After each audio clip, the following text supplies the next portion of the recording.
राधे राधे। आइए एक कृष्ण जन्म का बहुत ही प्यारा सा सोहर सुनते हैं। भादों की रात आंधी यरिया बदरिया घेरी घेरी बरसे, बदरिया घेरी घेरी बरसे हो हे ललना जसुदा के गोदी में कन्हैया बदैया घर घर बाजे, बधैया बाजे घर घर हो हे ललना जसुदा के गोदी में कन्हैया बधैया बाजे घर घर, बधैया बाजे घर घर हो।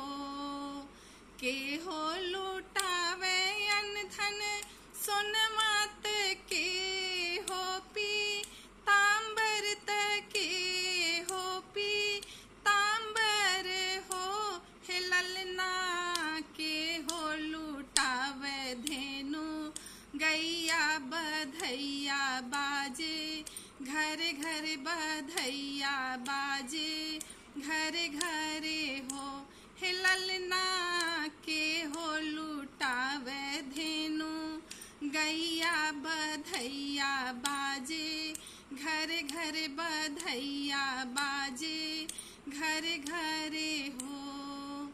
यशोदा लुटावे अन धन सोनवा रोहिणी पी तांबर रोहिणी पी तांबर हो हे ललना नंद जी लुटावे धेनु गैया बधैया बाजे घर घर, बधैया बाजे घर घर हो हे ललना नंद जी लुटावे धेनु गैया बधैया बाजे घर घर, बधैया बाजे घर घर हो।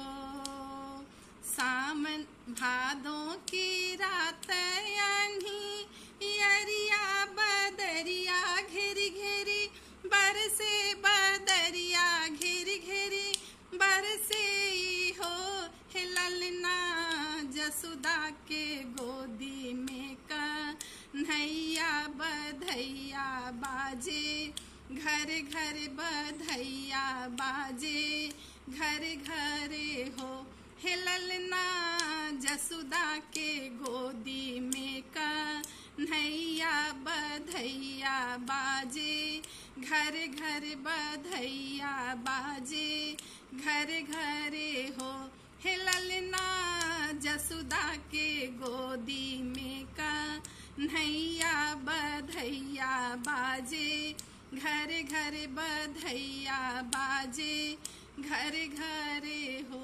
अगर ये सोहर पसंद आए तो हमारे चैनल को सब्सक्राइब करिए और वीडियो को लाइक और शेयर ज़रूर करिए। Thank you.